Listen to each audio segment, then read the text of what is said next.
Today, we're diving into the absolutely incredible story of Srinivasa Ramanujan, a poor clerk from India who had almost zero formal training in math, but who, at the turn of the 20th century, basically rewrote entire fields of it all by himself. Just imagine you're the top mathematician on the planet back in 1913. You get a letter in the mail sent from India, from someone you've never even heard of. Well, that's what happened to G.H. Hardy at Cambridge. He opened it up, and the pages inside just completely blew his mind. So, the big question is, who was this guy? Who was this clerk who, with nothing but some paper and a brilliant mind, could cook up math so advanced and so strange that it left the smartest people in the world totally speechless? To really get a grip on his genius, we've got to go right back to the very beginning, to his life in Madras. Srinivasa Ramanujan was born way back in 1887. He grew up in a poor family in southern India, which at the time was part of the British Empire. And for a kid in his situation, the idea of getting a world-class education at a place like Cambridge was, well, it was basically impossible.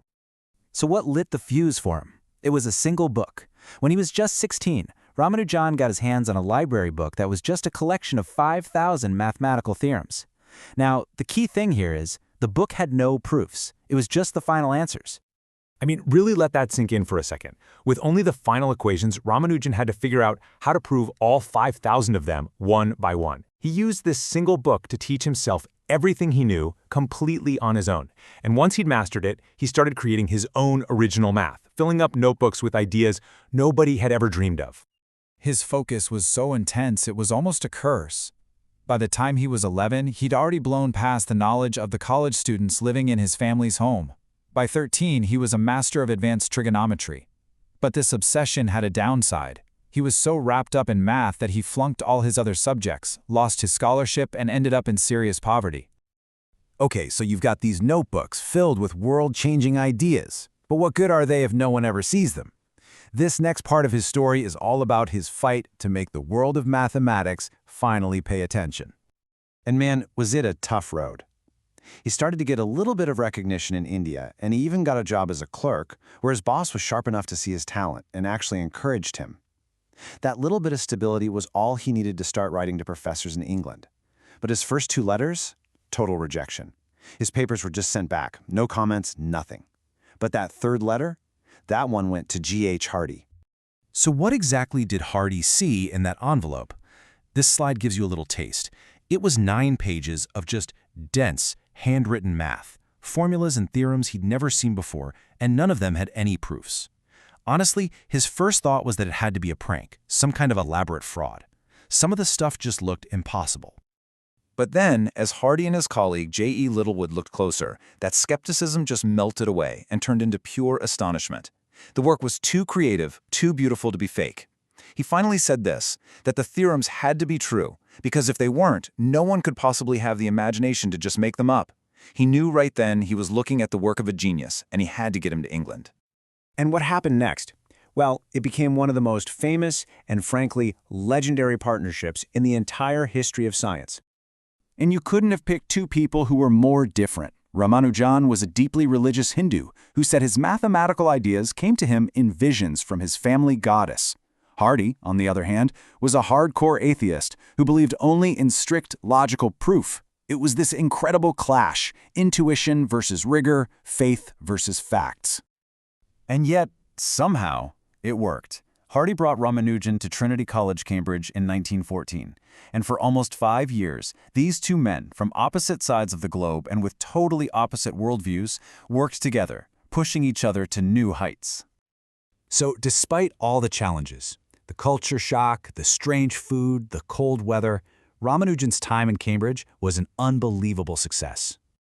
And his rise through the stuffy, old-school British academic system was just, wow, it was meteoric. Within a few years, he got a research degree, which was basically like a PhD. Then he was elected to the London Mathematical Society.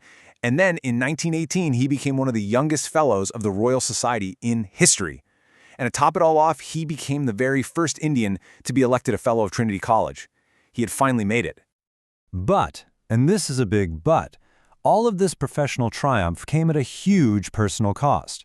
He was lonely, he was a strict vegetarian trying to get by on wartime food rations, and he was living in a cold, unfamiliar country.